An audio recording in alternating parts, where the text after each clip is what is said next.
लगातार कुछ शिकायतें हैं कि मेकाहारा में जो एम्बुलेंस चल रहे हैं उनकी जो एसी है वो सही से नहीं चल रही है। इसके बारे में अभी आपके माध्यम से मुझे पता पड़ा और इसको मैंने तुरंत ही उसको सुधरवाने के आदेश दे दिए हैं।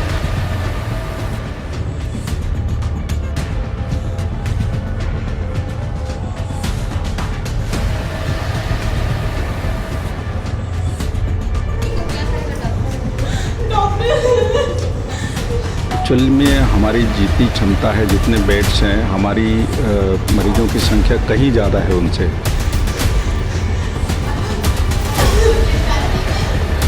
और इस वजह से हमें कई बार पेशेंट्स को फ्लोर बेड्स देने पड़ते हैं।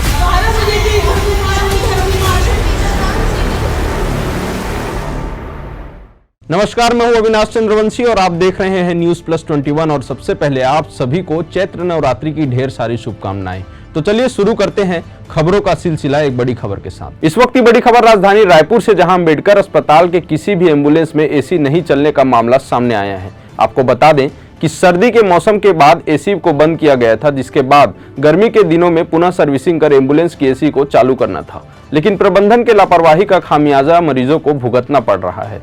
मेकाहारा के सुपरिटेंडेंट ने इस पर क्या कहा, देखते हैं। अभी लगातार कुछ शिकायतें हैं कि मेकाहारा में जो एम्बुलेंस चल रहे हैं उनकी जो एसी है वो सही से नहीं चल रही है, मतलब ज़्यादातर में बंद ही है। तो उसको लेकर क्या तैयारी है और कैसे इसका समाधान? इसके बारे में अभी आपके माध्यम से मुझे पता पड़ा और इसको मैंने तुरंत ही उसको सुधरवाने के आदेश दे दिए हैं। दरअसल ये पिछले कोरोना टाइम में और ठंड के समय में एसी की ज़रूरत नहीं थी, तो इसको बंद करके रखने के लिए निर्देशित किया गया था। तो वो इस वजह से नहीं पता पड़ पाया। अब जैसे अब गर्मी तो बढ़ रही है, तो अब ज़रूरत महसूस हो रही है, तो हमने निर्देश कर दिए हैं उसको बनाने के लिए। वो सभी बन जाएंगे कुछ ही समय में। कई एम्बुलेंस में ईंधन की भी समस्या, किसी में बहुत कम ईंधन रहता है इसलिए भी वो नहीं जा पाते पेशेंट को लेकर यहाँ से। ईंधन की तो कोई समस्या होनी नहीं चाहिए, क्योंकि हम ये जो सामने जेल के पेट्रोल पंप से डलवाते हैं, जो गवर्नमेंट के द्वारा रन किया जाता है या जेल प्रशासन के द्वारा रन किया जाता है, तो ऐसी कोई दिक्कत आती नहीं है। जब भी हमें ज़रूरत होती है तभी। वीडियोस जो है जिस पे दिखे कि ऐसा हो सकता है कि बिल वाउचर से वहाँ पे जो ईंधन का वाउचर मिलता होगा उनसे तो डलाने किसी ने कोई गड़बड़ी कर रही है, मतलब फ्यूल डल गया है बोल रहा हो। उसको चेक करने के लिए हमारे पास गाड़ी के लॉग बुक्स हैं, साथ में जो बिल्स हम देते हैं उसमें हर एक बिल्स में वो चेक किए जाते हैं कि कितना एवरेज आ रहा है। और हाँ, वेरीफाई हमारा जो वाहन शाखा है उसके द्वारा होता है। उसके बाद फिर बिल को मैं भी वेरीफाई करता हूँ। तो 2 जगह से चेकिंग होती है। अब इसके बावजूद भी ऐसा कुछ हो रहा है तो मैं उस प्रकरण पे जांच करवाऊँगा और उसको निराकरण किया जाएगा उसके बाद। अब तक का ऐसा चांस है कि ये जो समस्या है इसी को लेकर मूलतः वही मुख्य समस्या है? अब एक के बाद एक सारी गाड़ियों का बनवाना है, तो जितने भी एम्बुलेंस हैं उन एम्बुलेंसेस के 2-2 करके भी बनवाते हैं, तो थोड़ा वक्त तो लग जाएगा।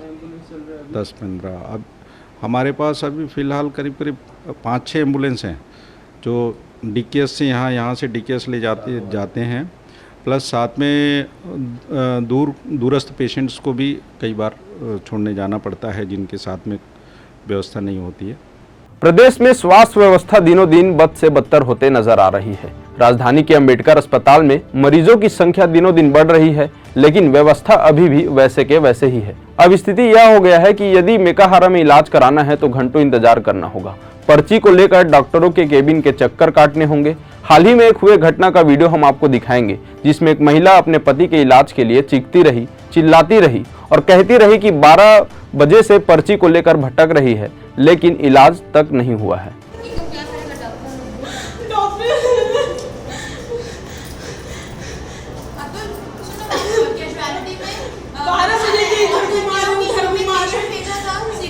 एक्चुअली में हमारी जितनी क्षमता है, जितने बेड्स हैं, हमारी मरीजों की संख्या कहीं ज़्यादा है उनसे। और इस वजह से हमें कई बार पेशेंट्स को फ्लोर बेड्स देने पड़ते हैं, बेड प्रॉपर उपलब्ध ना हो पाने की वजह से, क्योंकि उनको छोड़ा नहीं जा सकता। जो पेशेंट्स ऐसे एडमिट किए जाते हैं उनके लिए अभी बेड और बढ़ाने की प्रक्रिया चल रही है, तो इस तरह से धीरे धीरे ही बढ़ पाएंगे। दूसरी बात ये सर, इसमें व्यापक जन जागरूकता की कमी महसूस हो रही है क्या सर? क्योंकि जिस तरह से कैंसर की मरीज बढ़ रही है, कहीं ना कहीं चिंताजनक है सर। हाँ, कैंसर से लड़ाई में सिर्फ अस्पताल ही नहीं वो कर सकता है। जब तक लोगों में जागरूकता और समय पे जांच की जागरूकता नहीं होगी, तब तक बहुत मुश्किल है उस चीज़ के साथ में हमको उसको ओवरकम करना।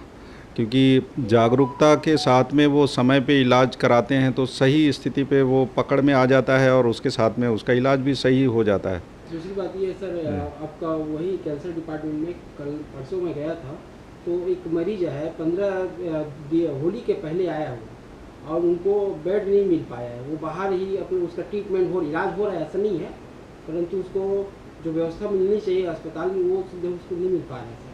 तो इसको प्लीज़ इसको देखेंगे। जी बिल्कुल, ऐसा कोई बात है तो उसको विभाग से संपर्क करके निराकरण किया जाएगा। इस तरह के मरीजों के साथ हम लोग का सबसे पहला उद्देश्य रहता है कि उसका इलाज हो। रहने की व्यवस्था के लिए हमारे पास थोड़ा संसाधन लिमिटेड हैं, क्योंकि बिस्तर जितने हैं उतने ही हैं, उसमें हम ज़्यादा बढ़ा नहीं सकते। कुछ बेड्स और एकोमोडेट कर सकते हैं, लेकिन वो भी फुल हो जाते हैं।